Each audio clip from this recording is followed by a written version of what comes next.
Hello, beautiful people. My name is Marika Gare, and this is the Inspiration Trilogy, a platform for women across the globe to share wisdom and advice and just have some meaningful conversations on a variety of matters.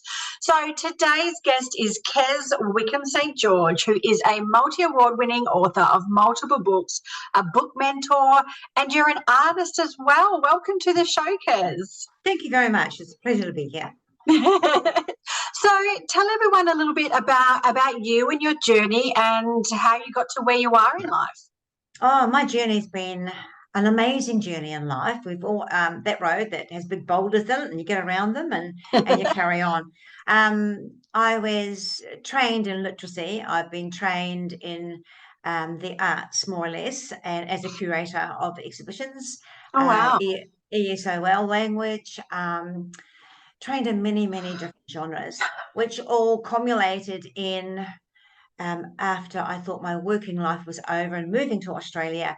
I was encouraged to have even my own, instead of curating and just doing little artworks, I was encouraged to have my own exhibition. That opened up doors for me. So Wow. I've had uh, six major exhibitions Wow. in Rockingham, over in Swan Valley and the wineries over there, in Brisbane, in Sydney, and New Wow. Zealand. Yeah. Wow. So what kind of art do you do? What? Totally abstract. Totally, look, let's Yeah. just go with this. If I want to draw a leaf, it's going to be 3D. Yeah. I think why is I have a huge interest in psychology. So when I draw something, all my other thoughts and ideas, like if I draw a leaf and I can see a face in the leaf, so I'll bring that face out, or I'll see an animal, or I'll see a sign, or something like that. And I love working that way with my own personality is coming out onto the canvas. Yeah. Very intuitive as well. Yes, it Yeah. is intuitive, yeah. And then from there, it was like, well, right, someone said to me, why don't you put a little story when you're exhibiting, put a little story. So I did beside the painting, what I saw in the painting and the textures, etc., the genre. From there, I went to writing poetry, and I wrote poetry for a couple of years. It's finished now, but there was an arthritis society that used to hold over here in Rockingham a big night for the gaining funds, and I would be encouraging local poets and authors to involve themselves in it.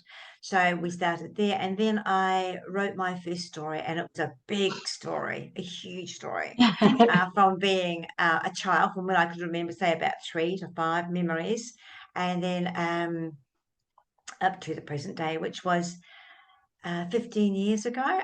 That was when I wrote my first book, and from then on, I haven't touched a brush for 2 years, and I'm just about to go buy myself a canvas because the world's such a different place, and I found that there were authors out there that weren't actually being heard.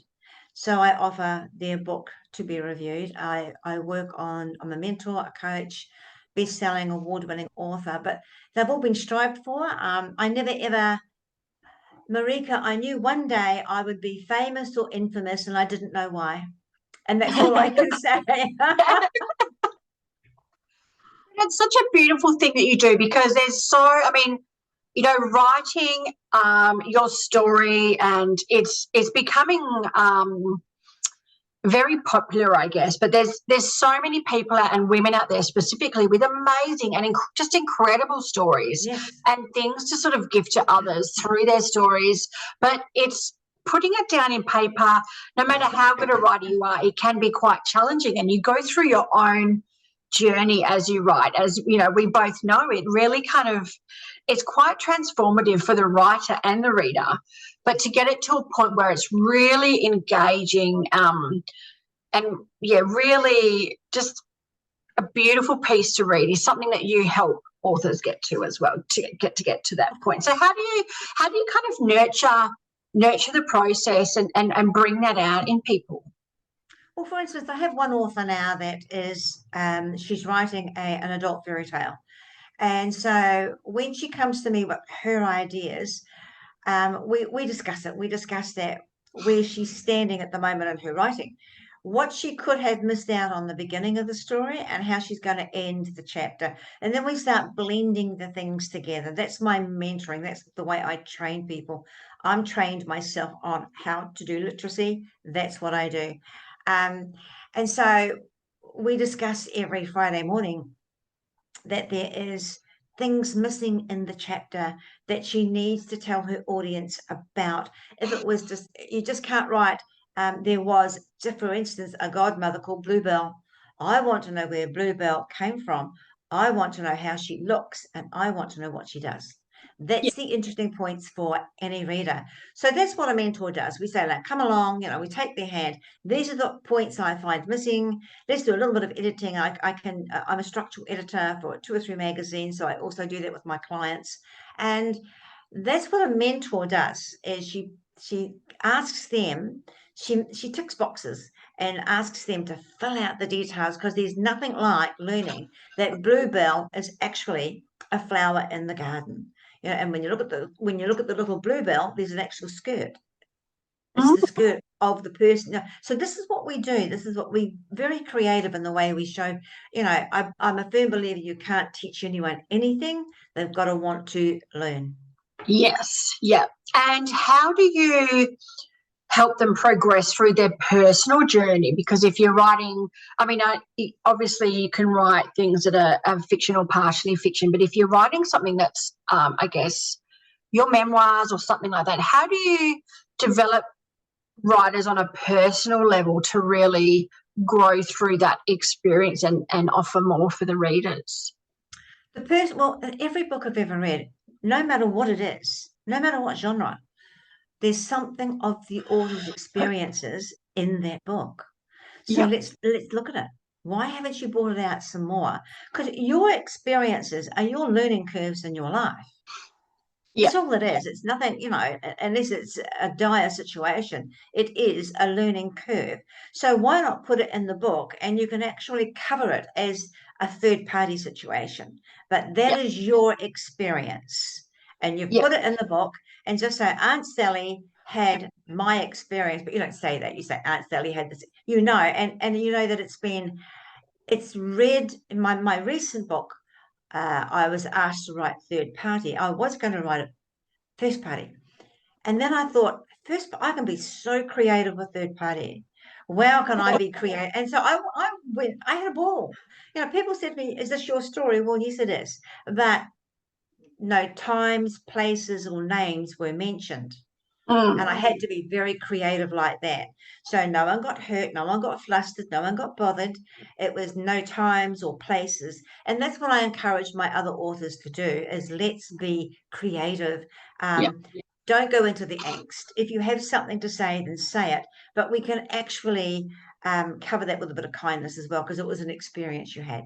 Yeah. Yeah. Because it can be quite raw and challenging to Yes. write certain things. Yeah. For myself, I've been through quite a severe domestic violence situation. So I've only touched a little bit on that. I haven't gone into depths, but it's something that's quite, I guess, complex, and it's very, Of course it is. yeah, it takes time to really kind Yeah. of delve into that and, yeah, So I express had the it. same And, thing. I had the same thing in my last book, yeah. Jigsaw. I was married when I was 17 to a man I did Wow. not know. I was married into a cult. The cult my parents were married me into another cult. So it was like I Wow. knew nothing. I knew nothing of the world, and I had a baby soon afterwards. I was a child. I was Yeah. naive. I didn't know. I didn't even know what rock and roll was. Wow. I had not had a radio on. So being married into that, and then taken away from all I knew and loved to the South Island of New Zealand. And I had this baby and told to rear the baby because that was my job. And I thought, I'm lucky that I knew where babies actually were delivered from. I'm lucky because my mother did give me that information at least. I mean, they weren't bad parents. They were the parents that they were the best that they could be, and that's all you could ever wish for. And that's what Yeah. any child can wish for. Your parent was the best that they could be at that time.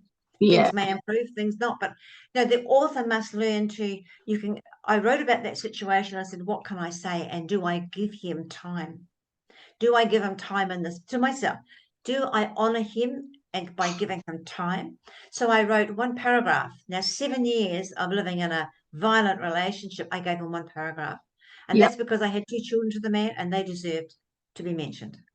That's Yeah. all. That's all I did. Yep. And so when people come to me with these stories of violence and abuse and God knows what, and it does go on, Marika, still goes on behind closed doors, and there's a lot of sadness. It's everywhere. Yeah. So I'm really an advocate for non-violence in any way or form, non-bullying, non-violence, anything. It just really upsets my psyche to think that people are still going through it. So when authors come to me with this situation, I say, okay, first of all, let's dip it in a bucket of kindness and see what we can do with it. Yeah. Because they are who they are, and your words aren't going to change them. But it's going to explain why you went through what you went through. People say, why did you spend 10 years with that man? Well, I had to. There were reasons I had to. It's not that easy to just get up and run away. You just can't disappear somewhere. Mind you, I could have then, because you didn't need a passport to Australia. I could have come and disappeared. But I put it with, I actually said, I'm not giving, I wrote, I don't want to give him time, but I do want to honor the fact that so many lessons of honesty, value, being true to yourself and knowing yourself, that's what came out of it. And that's what I needed to know. Because I wasn't taught those things. I actually felt that I belonged, my soul and my spirit belonged within the cult. Yeah. So being taken out of that and put into a world that there's even worse today. In those days, I thought it was bad. Today, it's even worse. But I'm aware of things now. I'm that I also know I don't have to be part of it if I don't want to. Yeah. Wow, that's such a powerful story. You've got so much experience and challenges that you've faced too, because you've written quite a few books now as well.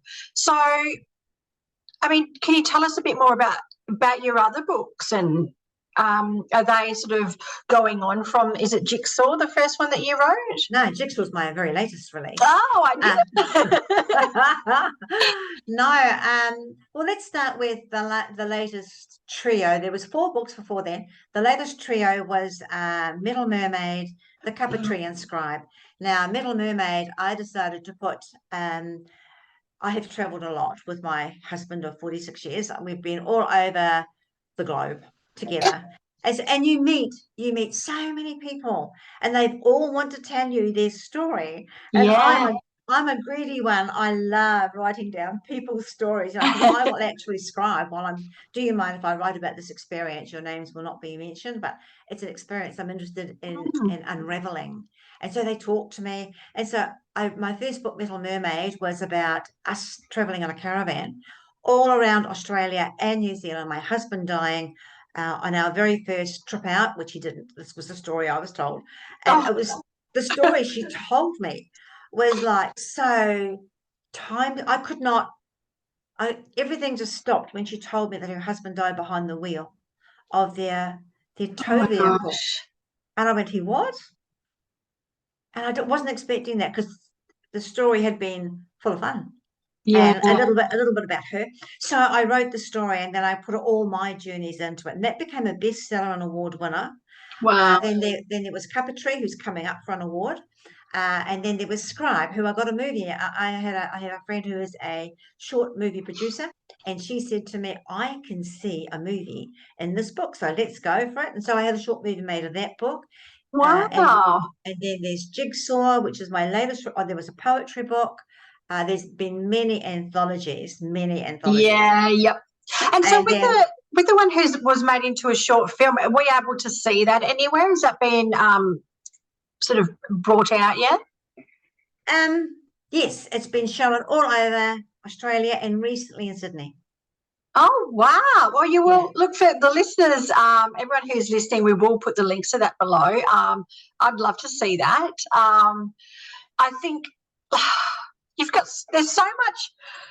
there's just so many interesting things about you. And I love that, you've been able to travel and have these amazing conversations with people, because I'm that sort of person as well. I love meeting new people I've never met before, just hearing their story, and it just fascinates me to hear everyone else's life and things that they've been through. And it's, some are good and some are bad, but it's beautiful to be able to put that into writing, and send that out to the world. So which one has been your favourite book? My last one, Jigsaw. I'll show you it. It was a gorgeous book. It was fun to write. It's the book there. I don't think you can see it. I can't see it probably, but we'll put the links and everything in the bio. Jigsaw. It was an amazing book to write. It was a lesson to write. It was a forgiving book to write. It was, how can I put it? I was told that it wasn't going to be a good book because it was going to be one of purging. And I denied that. I said, no, this is going to be a fabulous book. And I was determined it would be a bestseller and an award-winning book, and it is. Wow. Well, that's obviously some very wrong advice there. But that's where we always get the right advice from people. People put their own whatever's on it. But look, you always have to listen to your heart. And that's something that I always do. People told me years ago when I started my first business, oh, you can't be doing that. You're a solo parent. You've got there'll be no stability, this, that, and the other. I'm like, no way. I have to follow my dreams. And if you really want to do it, you just do it. And, people aren't living what you're living, and they don't have the same experiences and feelings within your own mind. So it's important to just follow your heart and just, not always be swayed by people. You can take it with a pinch of salt. But it's good to have that, just kind of, it gives you that determination as well to prove people wrong. Yes. Yeah. So for people out there who have perhaps always loved writing but never really put pen to paper for a book, or really thought that might be possible, it's something that is becoming a bit more, I guess, common, and people are understanding that is something they can do.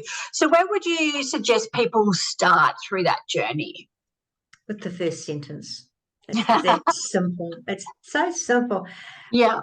I have never really believed in writer's block. I think it's getting stuck.